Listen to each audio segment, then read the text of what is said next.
ਰੱਬਾ ਕੀ ਕਰਤਾ ਸਾਡੇ ਨਾਲ। ਓ ਰੱਬਾ ਅਸੀਂ ਕਿਸੇ ਦਾ ਬੁਰਾ ਨਹੀਂ ਕੀਤਾ। ਓ ਰੱਬਾ ਅਸੀਂ ਮਰ ਜਾਂਦੇ ਓਏ। ਕੀ ਰਹਿਣਾ ਸੀ ਅਸੀਂ ਇੱਥੇ ਰਹਿ ਕੇ। ਓ ਅਸੀਂ ਕੀ ਰਹਿਣਾ ਇੱਥੇ ਰਹਿ ਕੇ ਓਏ। ਓ ਰੱਬਾ ਓ ਰੱਬਾ। कनाडा के हालात इतने ज़्यादा ख़राब हो चुके हैं कि किसी से बहस करने का भी मन नहीं करता, ये भी नहीं मन करता कि अगर वो मेरे को गलत बोल रहा है तो मैं अपने आप को राइट प्रूफ कर दूँ उसके सामने। इतना बुरा काम यहाँ पे चला हुआ है। एक पंजाबी लड़का है जिसको 8 गोलियाँ मार के उसका मर्डर कर दिया, 8 गोलियाँ। यहाँ पे गोलियाँ तो ऐसे चलती हैं जैसे पता नहीं क्या ही है, इतनी इतनी ज़्यादा नॉर्मल चीज़ बनी हुई है यहाँ पे, किसी को भी आते हैं गोली मार के चले जाते हैं। वो लड़का एक ट्रकिंग कंपनी का मालिक था, सबसे बड़ी बात, बहुत मतलब बहुत अच्छी पोजीशन पे था कनाडा में वो। और उसको अभी 2 हफ्ते पहले एक लड़की हुई थी, मतलब सिर्फ 2 हफ्ते उसके घर में एक बच्चा हुआ था और आज वो है नहीं। सबसे पहली चीज़ तो जब वीडियो देखी, जब उसके जो फादर हैं वो जो रो रहे थे, तो वो वीडियो किसी से भी नहीं देखी जा रही, इतनी ज़्यादा पेनफुल वो वीडियो है। वो बार बार रो के बोल रहे हैं अब हम क्या करेंगे यहाँ रह के, अब हमने क्या करना है। तो कनाडा के हालात इतने ज़्यादा बिगड़ चुके हैं पहले के मुकाबले, पहले इतना नहीं था पहले भी, लेकिन अब जो सिचुएशन है ना इतनी ज़्यादा वर्स डेली डेली होती जा रही है। जैसे अब आप इंडिया में बैठे हो, कुछ न्यूज़ तो इंडिया तक पहुंच भी नहीं पाती होगी, लेकिन अगर जैसे हम कनाडा में बैठे हैं, छोटी छोटी चीज़ें हमें तो, जैसे हम चल रहे हैं कहीं सड़क पे जा रहे हैं, मैं कहीं कॉर्नर पे किसी का झगड़ा हो रखा है, कोई किसी को थप्पड़ मार रहा है, कोई मतलब इतना गंदा काम यहाँ पे चला हुआ है कि वेट करते हैं बाद में। अभी जैसे किसी से बहस कर लो ना तो वो आपका इंतज़ार करते हैं कि वो कहाँ पे वो काम करता है, कहाँ पे वो हमें अकेला मिल सकता है थोड़ी सी देर के लिए भी और उसका काम ख़त्म करते हैं। ये चीज़ें चली हुई है। अब कुछ लोग जो इंडिया को इसको कनाडा को बहुत ज़्यादा प्यार करते हैं, कुछ लोग बोलने आ जाते हैं क्यों इंडिया में क्या क्राइम नहीं है, कनाडा में क्राइम है।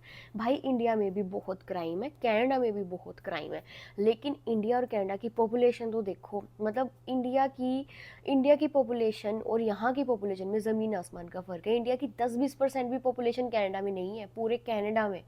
कनाडा खाली पड़ा हुआ है, लोगों को लगता है कि भीड़ चली गई, भीड़ चली गई, वो भीड़ एक ही जगह इकट्ठी है। लेकिन कनाडा इतना बड़ा है, इतना बड़ा है, जहाँ पे खाली पड़ा हुआ है कनाडा, लोग ही नहीं है, तो पॉपुलेशन बिल्कुल भी नहीं है। लेकिन इतनी कम पॉपुलेशन में भी इतना ज़्यादा क्राइम यहाँ पे चलना वो बहुत बड़ी बात है अपने आप में।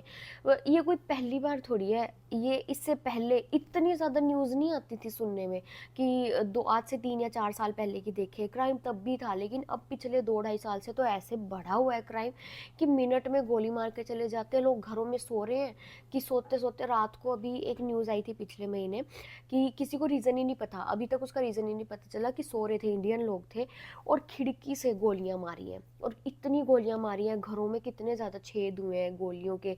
अब वहाँ पे बच्चे भी सो रहे थे या वहाँ पे दूसरे लोग भी सो रहे थे, जिसको गोली नहीं भी लगनी चाहिए थी उसको भी लग सकती थी।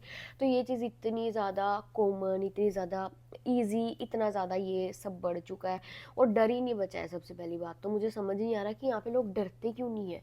अब जिसने भी उसको गोली मारी किसी को रीज़न नहीं पता, हर कोई किसकी तरक्की से जलते हैं। कुछ लोगों का कहना है कि भाई ये इतना बढ़िया पोजीशन पे यहाँ पे बैठा हुआ है, एक ट्रकिंग कंपनी का मालिक था, लोग किसी की तरक्की को देख के खुश नहीं हो सकते, तरक्की से जलते हैं। या फिर कुछ कह रहे हैं कि हो सकता है इसका किसी से झगड़ा ही हो रखा हो। लेकिन कुछ भी है, चाहे किसी से झगड़ा हो, पहली बात तो किसी की तरक्की से जलना कोई भी सोल्यूशन नहीं है। तुम खुद कुछ करो, जलने से कुछ नहीं होगा। तो जब वो बंदा किसी मुकाम पे पहुंचा तो अपने आप को भी उस मुकाम तक पहुंचाने की कोशिश करो। जलने का कोई भी मतलब नहीं होता, किसी से जल के क्या ही कर लोगे, अपना ही नुकसान करते हो, अपने दिमाग की दही करते हो, अपने अंदर जलन लेके आते हो, उससे कोई फायदा नहीं होता, नुकसान खुद ही का होता है। अब उस बेचारे की क्या गलती होगी, वो बेचारा चला गया, माँ बाप का इतना बड़ा देखो, अब उसके एक लड़की हुई थी अभी 2 हफ्ते पहले। अब ये जो दुख है ना, ये भाई उसी की फैमिली समझ सकते हैं। मैं तो परेशान हो जाती हूँ ऐसे ऐसी न्यूज़ सुन के। तो किसी का भी ना ये हल नहीं है कि तुम किसी की जान ले लो, किसी से लड़ाई है, झगड़ा है, बहस है, बैठ के सुलझा लो, नहीं तो जाने दो। क्यों बदला लेना, क्या ही समझा हुआ है बदले को तुम लोगों ने, पता नहीं कि भाई उसने मेरे को ऐसे बोल दिया मुझे बदला लेना। बदले लेने से कुछ नहीं होता, माफ़ कर दो किसी को या फिर बैठ के बात करो, भाई तूने मेरे को ऐसे बोला, मेरे से माफ़ी मांग, या जो भी चीज़ है। अब उसका दुख भाई वो फैमिली जाने, लेकिन जब से वो उसके फादर की वीडियो देखी है ना, मेरे दिमाग में बार बार में आगे आ रही है जिस हिसाब से उसके फादर रो रहे हैं। तो जितना हो सके अपने आप को ये चीज़ों से बाहर निकालो, बदला लेना है, किसी तरीके से जलना है। और ध्यान रखो यार, क्योंकि जितने भी इंडियन स्टूडेंट यहाँ पे हैं, पेरेंट्स इंडिया में बैठे हुए हैं, किसी से बहस मत करो।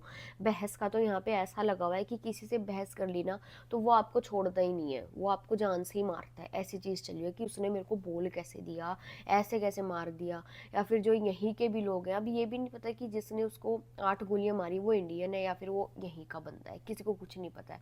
तो किसी का कुछ नहीं जाता, अपनी जान पे आ रही है तो कोई दिक्कत नहीं, हाँ भाई मेरी गलती है मान लिया, बस बड़े बन जाओ, कोई दिक्कत नहीं, ठीक है। तो ये चीज़ रखो और अपने आप को भाई सेफ रखो। यहाँ पे बहुत बुरा हाल चला हुआ है फिलहाल कनाडा में।